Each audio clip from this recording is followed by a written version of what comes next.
안녕하십니까, 박철웅입니다. 오늘은 번호와 같이 서울 집값 폭락의 조건이라는 주제로 얘기를 해보겠습니다. 요즘에 하도 폭락. 안정화가 오는 건 정말 저도 찬성하고 동의하는 단어인데, 폭락이라는 건 좀 다른 의미거든요. 요즘의 경제 구조상 집값의 폭락은 집값 때문에 망하는 사람보다 오히려 다른 경제 요인 때문에 고통을 받을 때 많아지게 만들 수밖에 없거든요. 그런 복잡한 얘기는 나중에 하기로 하고, 어쨌든 간에 저는 그래서 폭락의 한번 전제 조건들을 몇 가지 따져봤어요. 그리고 이제 거기에 대해서 약간 다른 질문들을 던져보는 거죠. 제 질문에 대해서 반론이 있으시면 당연히 마음껏 제가 지식이 짧다거나 이런 이유로 까주시면서 댓글을 잘 달아주시기 바랍니다. 감사하고요. 우선 질문 좀 해보겠습니다. 우선 이제 요즘에 기사가 이거죠. 지금 집 사면 폐가망신, 아주 강력합니다. 단어 자체가. 저런 이야기들 많이 다룹니다. 저런 이야기들을 많이 하고 있고, 그래서 기자님들이 그걸 갖고 이제 써주고 계신데, 정말 폐가망신인지 좀 질문을 던져보시자고요. 자, 우선 폭락의 이유. 우선 이제 과거에 저희가 처음 심하게 폭락을 겪었던 건 이때죠. IMF. IMF는 어떻게 말씀드릴까요? 집이 부족해서? 아니죠. 경제적 요인이죠. 그 당시 그래서 누가 더 힘들었죠? 저 때가 이제 요즘 말하는 것처럼 집주인들이 힘들었죠. 왜? 집이 좀 많았어요. 그래서 세입자들이 집 팔고 보험 깨고 하다가 돈이 더 생활비가 부족하면 세입자들이 돌아보면 집을 갈 데가 많았죠. 좀 외곽으로 나간다든가 집 사이즈를 줄여간다든가. 그래서 집이 부족해서의 요인은 아니고 경쟁 요인이거든요. 단지 문제는 뭐냐, 세입자는 집 때문에 고통받지는 않았죠. 뭐 때문에 고통받았죠? 폭락을 하는 바람에 전체적 경제 요인이 주저앉았죠. 엄청난 고통을 받았죠. 주인과 세입자 모두 다. 그래서 제가 폭락을 단연을 싫어하는 거예요. 둘 다 고통받거든요. 다양한 이유가 있습니다. 여러 가지. 근데 이제 그 이유를 약간 분류해서 따져보자 이거죠. 자, 이유는 여러 가지가 있습니다. 근데 제가 다 모든 걸 망라할 능력은 안 되고 몇 가지 제가 나름대로 분류 좀 해봤습니다. 경제 위기적 요인이 있고요. 그러면 이제 국내 경제 위기가 있고 세계 경제 위기가 있죠. 사실 IMF는 아시아적인데, 그런데 국내 경제 위기가 왔다 해서 여러분 집값이 막 폭락하나요? 무슨 말이냐? 그때 사실은 어떤 외부적 금융과 여러 가지 연결된 거였잖아요. 우리가 그 전에도 올해 전에 작년 재작 그 전에 자주 어른들이 하는 입에 달고 다는 소리가 있죠. 야, IMF보다 더하더라. 금융위기 때도 안 그랬어. 우리 경제 구조가 대기업 주도의 경제면서 그다음에 수출을 기반으로 하게 돼 있잖아요. 그래서 단순히 국내 경제 위기만으로 우리 국가만으로 폭락이 오긴 과거 사례를 봤을 때 힘듭니다. 구조적 설명까지는 안 하겠습니다. 우선은. 자, 금리 상승, 대출 이자 부담됩니다. 정말 부담되죠. 근데 제가 이전에도 한번 말씀드렸듯이 신용대출 같은 경우에 작년에 국토부 자료에 보면 70% 이상, 약 75% 내외가 모두가 다 이게 상중하가 있으면 신용 상위층, 고소득층에 의해서 이루어졌습니다. 즉 자산 구조가 좋다는 소리겠죠. 대출 부담 없다. 더군다나 이제 우리가 부동산으로 가면 우리가 말하는 강남 지역, 투기 과열 지역 이런 것들 대출 규제는 수년 전부터 쭉 해왔습니다. 지금도 정말 투기 과열 지역 하면 대출 15억 이상 한 푼도 안 나옵니다. 대출이 없는데 무슨 금리 상승 부담이 있을까요? 보나마나 이제 서민 지역, 서민 필요한 아파트 이런 것들이겠죠. 자, 유동성 문제입니다. 돈을 거둔다죠. 근데요, 부자돈 그대로, 이게 무슨 말인지 아십니까? 코로나 사태로 여러분도 찾아보면 나오시죠. 양극화가 더 완전 심해졌죠. 매우 심해졌습니다. 자, 돈을 걷어가는데 누구 돈을 걷어가게 될까요? 대출 받은 사람 돈을 걷어가겠죠. 부자들 대출 그렇게 많이 받았을까요? 자, 대출을 걷어가는 조건도 있겠죠. 당연히 능력 없는 사람이 무너지겠죠. 먼저. 좀 다릅니다. 자, 보유세 부분입니다. 세금 부담 엄청나게 올라갑니다. 알고 있습니다. 그런데 자, 양도세 부담이 더 크다. 이건 이제 6월 이후의 얘기입니다. 지금의 조정과 일부 매물이 나오고 일부적 나오는 것들은 여러 가지 이유가 있습니다. 투자를 잘못했다거나. 사실은 우리가 보통 이런 폭등 장세에서 우리가 보통 주식도 마찬가지고, 예전에 이제 주식 얘기하면 좀 이상한 좀 비하하는 얘기지만 뭐 이렇게 뭐 동네 아주머니들까지 다 여기 장터에 나오면 시장에 나오면 그때 끝물이란 말을 하죠. 사실은 지금 부동산 시장이 이번에 작년 오르면서 보면 정말 말도 안 되는 게 기나고동이다. 제가 봐도 저 거품이야. 이런 지역들이 있었습니다. 그런 지역의 하락까지 우리가 다 같이 해서 그걸 증거로 할 수는 없는 얘기입니다. 그건 좀 더 뒤에 풀겠지만 오늘 기사들 제가 풀어서 보여드릴 거예요. 더 중요한 건 자 6월 이후인데요. 자 지금 이런 조정들 그다음에 이런 잘못된 투자에 의해서 당연히 떨어져야 할 것들의 또 좀 그런 자료를 가지고 우리가 다 부담된다. 세금 그래서 늘어났다. 매물 쌓인다. 다른 얘기다 이거죠. 세금 부담하고 분명히 문제 있지만 6월 이후에 양도세 부담이 더 무섭습니다. 물건은 많이 사라질 겁니다. 자 폭등. 사실은 폭등이 너무 많이 올랐다 이거죠. 그 말 맞습니다. 턱없이 오른 것도 많은 거 보입니다. 근데 그래서 수요 자체가 없다. 이제는 못 산다. 이 얘기 하시는 거잖아요. 근데 이제 다른 단쪽으로 보면 우리나라 여전히 청약 가입자들 많습니다. 서울에 엄청나게 많습니다. 수도권에 더 아주 많습니다. 그분들은 다 바라고 있습니다. 뭘 살려고? 집을 살려고. 더 중요한 건 좀 저건 어려운 소리인데요. 소득 수준에 의한 수요 예측의 단점. 모두가 이제 앞으로 소득이 양파고 살 수 있는 능력이 안 된다. 그러니까 집 수요가 없다. 이거는 과거 조선시대적 데이터 분석이죠. 이미 전 세계적으로 임차인의 역할 어떻게 됐죠? 임차인에서 끝납니다. 거주민, 즉 내가 부동산을 가지고 있을 때 이 부동산의 금리나 이런 것들을 유지해주는 이자 부담 이거에서 끝나는 게 점점 대세입니다. 장기적으로 봤을 때 우리가 생각해 보세요. 이 대출 영향이 없는 사람들 시장에서 그런 강화시킨 그런 사람들 위주로 이루어진 매매 철옹성이 될 수 있습니다. 왜? 대출 영향 안 받잖아요. 강남의 집값이 왜 지금 안 떨어지냐고요? 대출 영향 없다니까요. 철옹성이 돼버렸죠. 누가 못 들어오죠. 임차인이 더 이상 이 소득 수준만 가지고 얘기하기에는 힘든 시장들이 생겨나기 시작했습니다. 이거 좀 어려운 소리 한번 다시 풀어야 되는데 한번 생각하세요. 쉽게 생각하면 이게 중요한 얘기예요. 우리가 양화돼서 이 소득 수준이 낮은 사람이 많아졌다고 해서 그게 모든 지역이 집값을 내린다. 이게 아니거든요. 영향을 안 받는 사람들이 생겼고 오히려 그런 거 있잖아요. 정말 좋은 것들 우리 뭐 카르텔이라고 하나요? 어떤 유니언 생겨버리면 진입이 힘들어지죠. 그런 시장까지 싸잡아서 얘기하는 건 잘못됐습니다. 자, 대규모 공급 정책도 이야기합니다. 대규모 있으면 좋습니다. 근데 부동산은 어디에, 어떤 시점에, 어떤 가격에, 어떤 사이즈에 이게 되게 중요합니다. 무작정 평균으로 할 거니까 떨어진다. 이런 건 있어 본 적도 없고 전 세계적으로 말이 안 되는 소리입니다. 어디에 그런 게 있어 봤습니까? 그걸 맞춰야 된다 이겁니다. 근데 대규모 소금 공급 정책 더 궁금한 건 지금의 LH 사태 끝이 어디까지 갈지 모르겠습니다. 다 이게 보면 점점 뉴스 커지고 있죠. 솔직히 말하면 나눠먹은 거죠. 어느 한 명이 독식하고 한 명이 돌 다 챙겼으면 이미 그 전에 다 까발려졌겠죠. 광범위할 겁니다. 더욱더 단순히 어떤 공무원 조직만 일어난 게 아니죠. 중공무원 그런 말이 아니죠. 보나마나 이제 우리 사정기관부터 다 그랬으니까 조용히 했겠죠. 저 끝은 모릅니다. 그래서 단적으로 얘기할 수 있는 건 아무리 봐도 아무리 생각해도 분명히 외곽적 뭐 이런 공급 정책 상당히 딜레이 될 것 늦어질 것 같습니다. 자, 교통 인프라 확충 저런 것들 특히 이제 대규모 공급 정책도 그렇고요. 교통 인프라 확충 이 두 가지 특징이 뭐냐면 땅값을 상당히 많이 올립니다. 땅값을 올리는 거는 장기적으로 어떻게든 간에 이거는 하나의 부담으로 다가옵니다. 어디에? 상승에, 원자재 상승에. 즉 여러분이 말하는 폭락을 막아내는 역할을 또 반대로 하는 게 저 두 가지입니다. 땅값 때문에 모든 부동산의 기반은 땅값입니다. 자, 이걸 좀 다른 식으로 분류할 수도 있습니다. 오늘 뭐 제가 다른 분류한 거를 얘기해야 서로 이제 잘못된 거 아니면 못됐다 이렇게 저한테 또 댓글 다실 거니까. 자연적 이유는 대규모 공급이 있습니다. 제가 저는 이제 나름대로 분류한 게 자연적 이유, 인위적 이유, 경제적 이유 세 가지 나눠봤습니다. 그래서 자연적 이유는 대규모 공급이 일어나면 당연히 내려갑니다. 전세 폭락하면 공급 많아져서 하면 당연히 내려갑니다. 상당수 지역에서.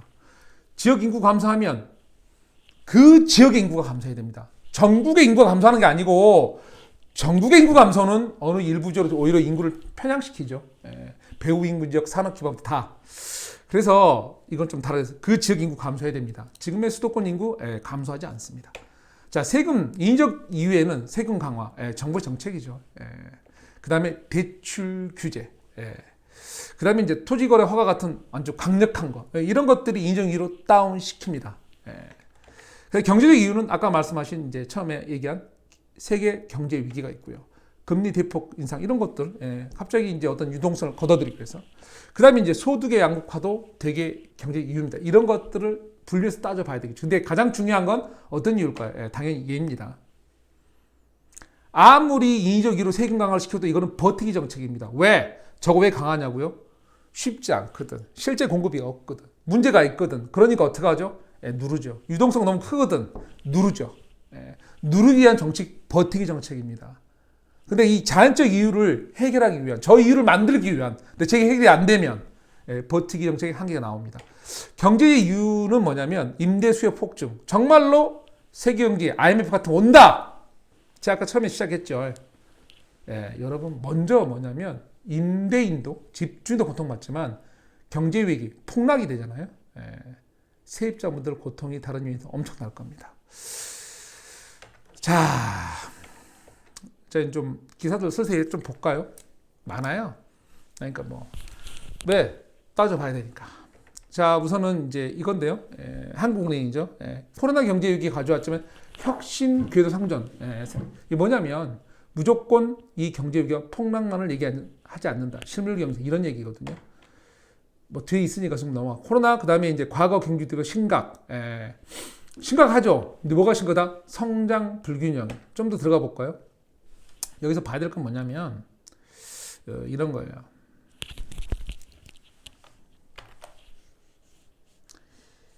지난 금융위기 때 주가와 실물경제 움직임이 비슷한 모양새였던 것과 다르다.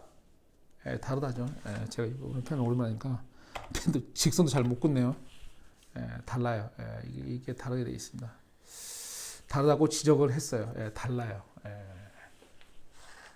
괴리가 생겼다고요. 우리가 말한 것처럼 이 금융과 이 금리의 모종에서 바로 연동되는 게 다르다고 말을 하는 겁니다. 우선 그것만 기억하십시오. 이해하기 힘들어요. 냅두세요 그냥.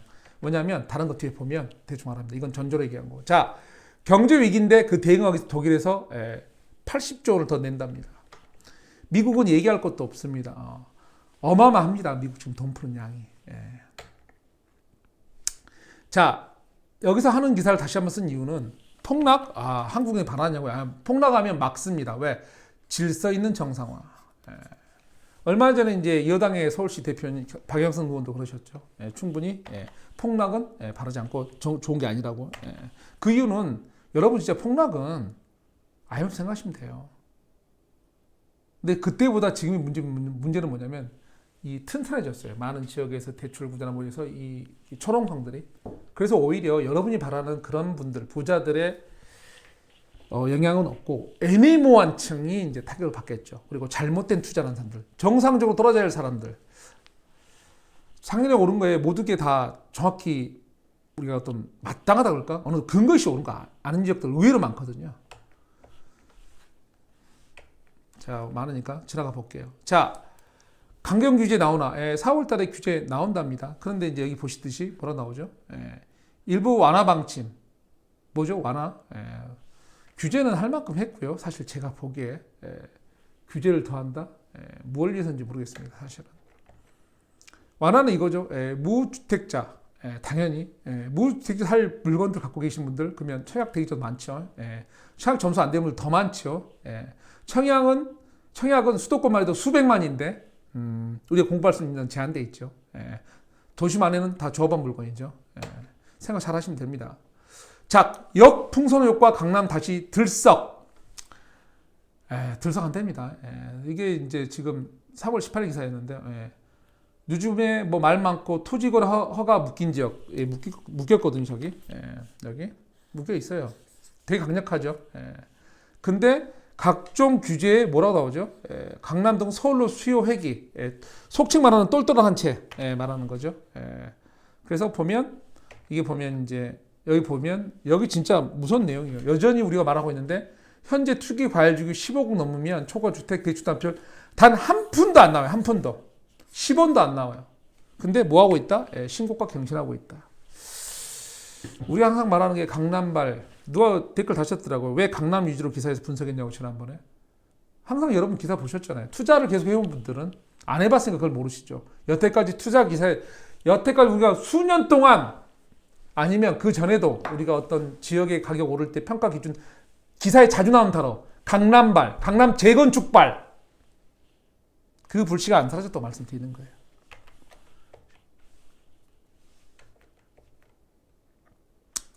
자, 압구정 해운대 왜 10억 급등했나? 뭐 재건축 얘기하는 거죠. 재건축 얘기하는 겁니다. 재건축 등은 지금 이제 이번에 야당의 후보죠. 오세훈 시장 후보로 시작해서 많은 완화를 얘기하죠. 그렇기 때문에 더 오를 수도 있죠. 그래서 여기서 나오는 것들은 이제 오를 여지 말하는 거죠. 오를 여지를 말하는 건데 재미있는 건 이 부분이요. 집값 오르면 세금 많이 낸다 불만. 알아서 잘 오를 거니까 될 거니까 우선은 무조건 급등할 필요도 없다. 이게 급등을 바라는 게 아니라니까 조합원들이 지금 황당하죠. 그런 상황입니다. 지금 상황이 바라는 게 아니고 이거 이제 연초부터 오른 불장 너무 오른다. 너무 올라서 자 가격 피로도를 얘기하는 거죠. 가격 피로도에서 폭락은 무조건 되느냐? 어떤 근거로 그런지 내가 아직도 모르겠어요. 저는. 자 여기서 이 기사에서 마지막에 나오면 이제 과거 금융위기발 뭐 이렇게 이런 거 얘기 다 나오죠. 부동산 유동성 완전 금리 오르 시작 하는데 뭐 그래서 이제 여기서 나오죠. 상기 신도시를 비롯한 정부 공급 대책이 효과를 발휘하면 발휘해도 물량이 제가 예상하는 것 그렇게 여러분이 원하는 만큼 아닌 것 같고 다 외곽이죠. 부동산은 진짜 어느 위치에 어떻게 공급하냐가 중요하거든요. 어느 위치에, 어떤 타이밍에, 어떤 사이즈에, 어떤 소득계층을 위하여 그걸 신도시가 다 해결한다고 믿으면 개인적으로는 코미디입니다. 자, 이제 당연히 여기서 동의하기 어렵다는 얘기도 나오죠. 그래서 여기 보시면 뭐 시중에 풀린 유동자금이 부동실자도 유입될 가능성이 더 높은 상황이다. 그렇죠.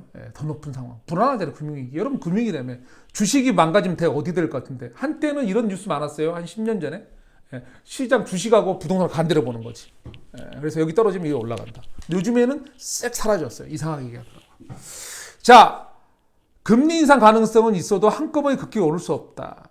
그리고 아까 말했잖아요. 대장주들 금리 대출 없어요. 폭락이라는 건 지표로만 볼 수 있는 게 아니라 암의 근육 수준, 커다란 사건, 고통은 누가 받는다? 서민이, 세입자가 더 받아. 지금 상황. 자, 그런 상황이고요. 영끌에서 집 샀는데 한 달만 1억 폭락. 엄청나죠. 머리 아프지. 근데 자세히 보면 여기 거래량 적어 상승 하락 추세 알 수 없어. 같은 단지여도 뭐다? 같은 단지여도 층향 동에 따라 집값 1억 차이. 그래서 저게 의미 있는 수치가 기다 아니다? 아니다를 말해 주시는 거죠. 기자님께서. 그래서 그런 게 나 있고요. 그래서 저런 것들 뭐 신고가 좋아하지만 의미가 없어요. 지금은. 대사를 할 수 있는 게 아니고. 그 다음에 이제 우리가 보통 집값 하락하면 외곽부터 말 많았는데 여기 이제 검단이면 상당히 외곽이죠.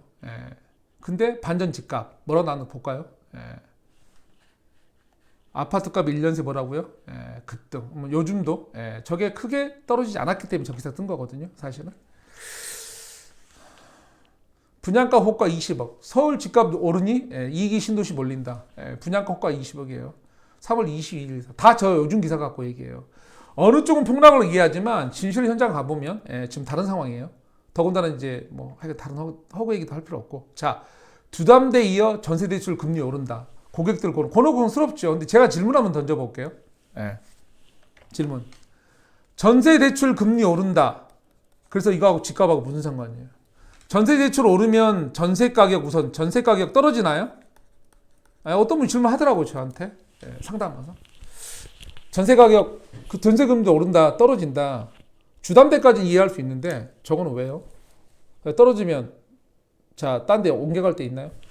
그 주택이 이게 넘쳐나면 가능하죠. 넘쳐나면 주택이 넘쳐나면. 근데 이게 부족한 상태에서 금리 올려간다고. 우리가 지금 작년에 왜 임대 폭등하고 임대 올려줬죠? 올 초까지? 집 부족해서. 집이 부족한 게 해결이 안 됐는데 뭐 무슨 소리 말이 안 되죠. 예, 해결 안 돼요. 예. 주담대가 영향받는 지역은 일부 서민계층 지역입니다. 그 다음에 이제 전세값의 배신 잠 못 이루는 갭 투자. 아, 이거 진짜 머리 아프죠. 전세값 뭐 폭등하고 말 났었는데. 예. 갭 투자 건수 한 달에 169건. 와, 수도권 매물 하락. 근데요, 좀 이상해요. 자세히 들어가 보면.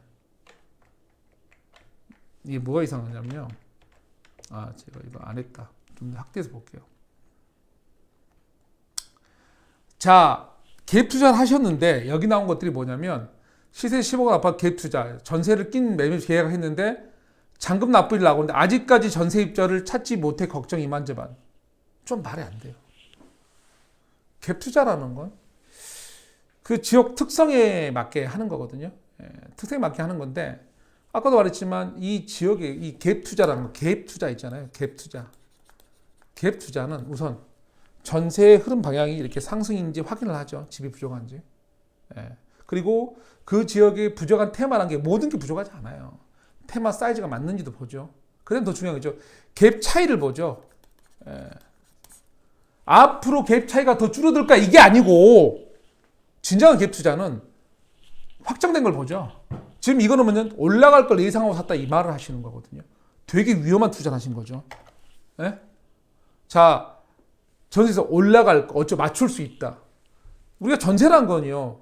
올라갔다가 이사철 때문에 떨어져요. 이사철 지나면. 또 어떨 때 떨어져요? 주변에 공급 많이 할 때. 특히 외곽 쪽이 있는 경우. 외곽, 수도권 외곽에 있는 경우. 주변에 택지 많은 거. 요즘에 여러분이 아시는 분양 많이 하는데. 분양 공고 국민은행 사이트 들어가서 분양 많은데 다 외곽이죠. 예.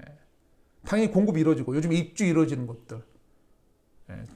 제가 보기에는 죄송한데 잘못된 투자였고 당연히 떨어진 것밖에 없어요. 그걸 가지고 뭐 이렇게 신호 이렇게 말씀하는 거 아닌 것 같아요. 상속 증여재산 이게 뭐냐면 여기서 왜 중요하냐면요. 잠깐 건수만 보여드릴게요. 되게 많아요. 되게 많았고 이 뭐죠 증여 비율인데 이게 돈이 되게 많죠. 증여를 했는데 건수 나온 게 있는데 잠시만 있어 보세요. 여기 있다. 한풀 꺾인 증여 많이 했다 해서 다주택 물건 많아서 안 나온다 그랬잖아요. 근데 중요한 건 여기 수치예요. 꺾였는데 보세요. 12월 2,000건이 넘어가요. 1월에 1,600. 여전히 1,000건 넘어가는 거래가 이럴 때 있었죠. 올해 그 1분기에 1월 달에 저 1,000건, 2,000건 얼마 큰 수치인지 보여드릴게요. 자, 서울 아파트가 고점 찍었나 가격 내린 거래 증가 좋은데 자 거래 건수 좀 보실까요? 이거는 거래 건수는 매매 건수로 뻔한 표현 없어요. 이거 여러 가지 뭐 전월세 뭐 이런 거 다 거래 건수에 거래 건수. 근데 이게 매매라고 한다 쳐도 다 전량 뭐로 나왔냐면요. 이거 보이시죠? 493건. 좀 자세히 보여드릴까요? 중요한 거니까. 1월 달에 18 주는데 불과히 4%에서 이거 415건, 200건. 되게 줄고 있죠. 예. 매매 건수 다 해봐야 몇 건이죠? 제가 이거 무슨 말 하는 거냐면 증여 건수보다 매매 건수가 이거 매매로 다 봐도 매우 적다. 증여가 아주 많다. 우리가 그때 다주택자들 정리 많이 했다 말씀드렸죠. 지금의 가격을 그래서 건수로 하면 세력이 증여가 더 많아요. 누가 더 버틸 것 같은가? 자산가가? 세입자가. 잘 생각하세요. 지금 제가 말씀드리는 거는 증여가 그 정도로 많았어요. 거래 건수 얼마 안 돼요. 그러면 어느 게 주도한 가격이라고 말을 하고 싶은 거냐? 시장을. 매매냐, 증여 가격이냐? 증여가 몇 배나 많죠. 증여 가격이에요. 자, 공시 쇼크. 파느냐, 버티냐. 진짜 머리 아파요, 저거. 근데 중요한 건 이 부분이죠. 세입자의 부담 전가 가능성. 제일 머리 아픈 얘기죠. 작년부터 증여 매각 선제 조치했고 이미. 왜 저게 머리 아프냐고요? 저게 마음대로 되지는 않겠죠. 집주인들 말대로. 근데 언제 될까요? 저게? 언제 될까요? 저게. 집이 부족할 때. 집이 부족하면 자연스럽게 임대가 형성하면서 일이 가요. 세입자 전가가 돼. 그 모든 게. 그래서 요즘에 반전세 많아지면서 월세 전환이 높은 데다가 그걸 전가시키고 있죠. 집이 넘쳐나면 안 그러죠. 여러분이 공급 정책이라 했지 공급이 된 거 아니에요. 여전히. 자, 주택 공급 확대 직격탄 뭐 이런 말 많은데요. 어디에 주택 공급이에요? 외곽에? 도심에? 아직도 이사 대책에 여러 가지 허점들 많이 있죠. 도심에 특히 정책 같은 경우는 예전에 말했지만 역세권, 우리가 상권이 살아있는 지역이에요. 상가들 권리금부터 임차기한, 계약기간, 상가 임대차 바뀌어서 최대 10년 보장받는 데도 있어요. 아, 이걸로 쫓아낸다고? 진짜 가능해요? 우리가 말하는 공정책은 현실성을 따져봐야 되겠죠. 더군다나 LH 사태 끝 아직 안 끝났고 몰라. 이제 시작이야. 자, 재산세 올리는 한국, 세입자 부담 떠안게 될 것. 아까 그 똑같은 얘기예요. 집이 부족할 때는, 집이 많으면 상관없지. 나가면 되죠. IMF 때 봤거든. 너무 힘드니까 뭐하고 야 하더니 집 널려들어 나가버리면 되거든. 자, 제일 머리 아픈 뉴스 중에 하나죠. 이거는 뭐냐면요. 이거 이제 세종시 군영마을센터의 정책개발연구조사. 네, 제목이 이러죠. 뭐죠? 2050년까지 대한민국은 대위기예요. 대위기 맞아요. 왜? 수도권 1극 집중체제가 가시화되기 때문에. 그래서 얘기하는 거거든요. 머리 아픈 얘기입니다. 머리 아픈 얘기. 그 상황에서 무작정 모든 지역이 뭐 일부 지역은 분명히 폭락까지 아니라 조정받을 거예요. 심하게. 근데 그렇게 다 함부로 얘기할 수 있는 건 아니다 이거죠. 국민 중 7명 일자리 없고 월급 안 오를 것. 재테크 부동산. 웃긴 얘기죠. 분명히 상당수 사람들이 일자리 없고 월급도 안 올 거 생각하는데 70%가 재테크 부동산 하겠대요. 무조건 수요가 없는 거 아닙니다. 그리고 소득 수준으로만 수요를 계산하면 안 돼요. 갈수록 돈이 넘쳐나고 해서 그거는 자연스럽게 금융구조 섞여서 갈 수밖에 없어요. 자, 강남 아파트 뚝뚝 떨어지는데 매수인 매도인도 없다. 요즘에 오늘 기사 되게 많이 풀죠. 풀어드려야 할 것 같아서 너무 심각해서. 자, 뚝뚝 떨어진다는 표현하고 사실은 한경신문인데 매수인 매도인도 없다. 이거는 말이 안 돼요. 사실은 매도자 상승에 호가 안 낮춰. 중요한 건 요즘 물건 보러 오는 매수인도 물건 내놓는 매도인도 없다요. 근데 무슨 가격이 있어요? 거래 절벽, 거래 전별, 강제적 거래 단절. 그래서 지금의 가격은 뭐다? 이 말은 뭐냐면 지금의 가격은 가격이 아니에요. 자유시장 원리는 가격이 아니라고.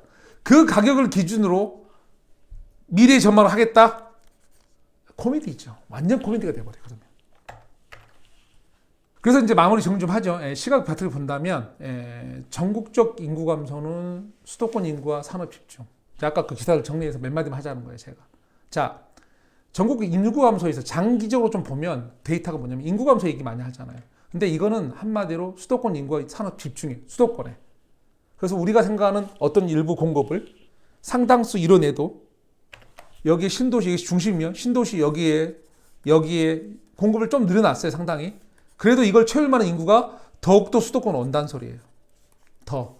즉, 이 데이터, 이 지금의 우리가 공급하려는 그 숫자가 충분할지 안 할지는 알 수 있다, 없다?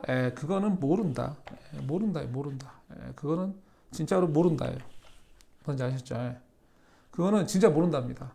그게 충분할지 안 할지는. 왜? 아까 마지막 기사 보셨잖아요. 극일체제 수도권. 더 많은 인구가 집중하고 더 많은 배우인구 때문에 산업이 집중하죠. 즉 우리가 지금 공급하는 수치가 충분하다고 얘기할 수 있다 없다? 미래 수치는 모른다. 주택 공급은 기대와 달리 더 장기간. 지금의 LH 사태도 있고 지금의 공급하는 도심의 위치 더 장기간 걸릴 확률이 높습니다. 그래서 임차인과 뭐 여러 가지 고통을 수반하면서도 그 이자 녹아가면서 버틸 수 있다. 임대인만 오르는 게 아니라 금리가 지금 전세금리 오르는 거 보셨죠? 자, 대출금리와 유동성은 부자 유리의 작동.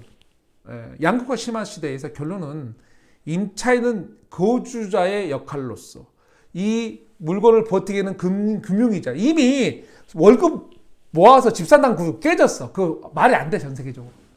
아무데도 안 돼. 우리도 안 돼. 우리도 되는 거 아니에요. 이 현실 인정하자고요. 자, 뭔가 굴려가야 돼. 이용해서 소득을.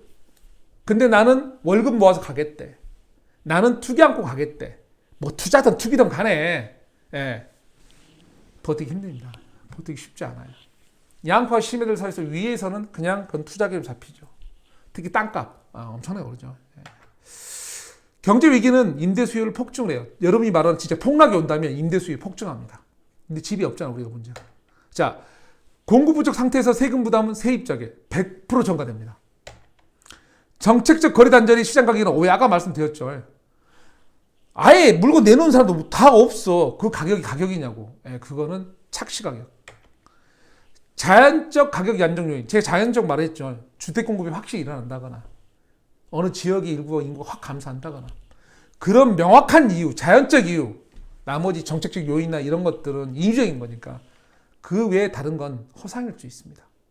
근데 지금 우리는 저 자연적 가격 안정 요인을 아직까지는 만들지 못했습니다. 자, 마무리하면요. 이러합니다. 일정 시점 가격 조정은 정상이 아니고 항상 있어 왔다. 지금의 이제 가격 조정 요인들이잖아요. 그건 항상 이렇게 있어 왔잖아요, 우리가. 가격이 언제 이렇게 쭉 됐어요? 항상. 언제 이런 식이냐 아니면 이런 식으로 떨어질 수도 있는데 어쨌든 간에 이런 조정이 와서 왔죠. 그걸 가지고 쉽게 신호를 얘기하면 안 되죠. 얘기하면 안 됩니다. 그리고 또 뭐냐면 투자에는 잘못된 정보 분석 투자가 항상 존재합니다. 지금의 작년의 폭등을 보고 여기저기 갭 투자 아까 했던 거 다 정상 아닌데 의외로 많고 분석 잘못한 거 투자도 많아요. 그런 지역의 신호를 가지고 와서 야 이거 폭락이야. 아니에요. 과거 데이터 미래를 확장하지 마라. 임차인 데이터 아까 말하죠. 과거 임차인의 기능, 잠재 수요자, 소득에 우리가 이걸 모아서 어떤 얘가 수요자가 돼야지만 시장을 버틸게 할 거야. 아니요. 이미 세계적 부동산 시장, 주요 데이터 시장 그렇게 그거 없어진 게 옛날이에요. 진짜 거주의 기능, 내 물건, 건물로 얘기할게요 요즘에. 건물로 얘기하면 이 건물의 가격이나 수익이 되게 많이 오른 건 아시죠? 그걸 수익률로 그 장기 그 안에 임차인이 잠재 수요자다? 아니에요. 그렇게 이루어진 거 아니에요. 시장 자체가 많이 바뀌었어요. 그래서 그걸 시대 변화에 맞게 이거를 적용을 다시 했는데 그냥 그저 과거 데이터로 얘기하는 거죠. 잘못된 거죠. 자, 결론은 이거예요. 폭등? 만만치 않죠. 지금 상황에서. 그런데 제가 본 건 뭐냐면 아직 폭락 신호 못 봤어요. 그리고 폭락을 국가도 원하지 않고요. 경제 수장, 한국은행 아까 원하지도 않고. 폭락하면 정말 세입자가 더 고통 크다니까 지금 상황에서. 그러한 상황입니다. 오늘 좀 길게 이것저것 얘기했고요. 한번 질문 던져본 거니까 반대 의견 있으신 분들은 여지없이 여러 가지 까주시되 좀 설명을 뭐가 잘못되고 좀 달아주시면 감사하겠습니다. 오늘도 감사하고 내일은 다른 의견으로 찾아뵙겠습니다. 오늘 하루 건강히 보내시기 바랍니다. 감사합니다. 구독, 좋아요, 알람 설정 부탁드립니다.